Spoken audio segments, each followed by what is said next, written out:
Kubera director Sekar Kamala இயக்கத்துல நம்ம தனுஷ், நாகார்ஜுனா, ராஷ்மிகா மந்தனா அப்படின்னு சொல்லிட்டு சினிமா பட்டாளமே சேர்ந்து நடிக்க நம்ம டிஎஸ்பி மியூசிக்ல ரீசெண்டா தியேட்டர்ல வெளிவந்த ஒரு தெலுங்கு திரைப்படம்.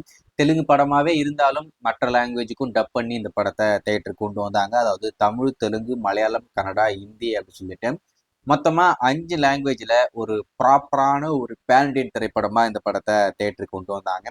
வெளிவந்து பெரிய ரெஸ்பான்ஸ் இந்த படத்துக்கு தமிழ்ல கிடைக்கல. என்னதான் தனுஷ் இந்த படத்துல நடிச்சிருந்தாலும் தமிழ்ல இந்த படம் பெருசா பிக்கப் ஆகல. ஆனா தெலுங்குல இந்த படம் பிச்சுக்கிட்டு ஓடிக்கிட்டு இருக்கு. அதுதான் எனக்கு ஒண்ணுமே புரியல. என்னடா இங்க ஓடல அங்க ஓடிக்கிட்டு இருக்கு அப்படின்ற மாதிரி முதல் முறையா ஒரு தமிழ் படம், தெலுங்கு படம் தான் ஒரு விட்டுருங்க. ஆனா தெலுங்குல சூப்பரா ஓடிக்கிட்டு இருக்கு. உலக அளவில் 85 கோடியே கடந்து இப்போதைக்கு பாக்ஸ் ஆபீஸ்ல ஒரு ரெக்கார்ட் பண்ணியிருக்கேன். ஆனா படத்தரப்புல 4 நாள்ல 100 கோடி அப்படின்ற மாதிரி போஸ்ட் ஓட்டி வச்சிருக்காங்க. நான் இல்லைன்னு சொல்லல.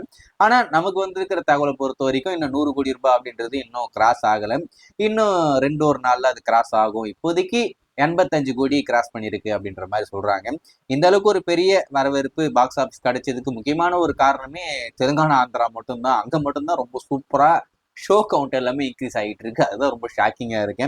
இங்க என்னடானா ஷோ எல்லாமே கேன்சல் ஆகிட்டு இருக்கு, அங்க என்னடானா ஹவுஸ்ஃபுல்லா ஓடிக்கிட்டு இருக்கு. அதுதான் ஒண்ணுமே புரிய மாட்டேங்குது. இதுல இன்னொரு முக்கியமான விஷயம் என்ன அப்படின்னு பாத்தீங்கன்னா, இன்னும் ஃபியூ டேஸ்ல உங்களுக்கு பிக்கஸ்ட் சம்பவமா குபேரா உங்களுக்கு காத்துக்கிட்டு இருக்கு. என்ன அப்படின்றது உங்களுக்கு புரிஞ்சிருக்கும். ஸோ வெயிட் பண்ணி பார்ப்போம். அபிஷியலா இந்த படம் 100 கோடி ரூபாய் கிராஸ் ஆனதுக்கு அப்புறம் நான் கண்டிப்பா அப்டேட் பண்றேன். ஆனா இப்போதைக்கு படத்தரப்புல உருட்டி விட்டுருக்காங்க. ஆனா டெஃபினட்டா 100 கோடி ரூபாய் இந்த படம் கிராஸ் பண்ணிவிடும். ஏன்னா ரொம்ப சூப்பரா ஓடிக்கிட்டு இருக்கு. அப்படி பார்க்கும்போது டெஃபினட்டா 100 கோடி ரூபாய் கிளப்ல இந்த படம் ஜாயின் பண்ணதான் போகுது. அதுல எந்த ஒரு மாற்றம் இல்லை.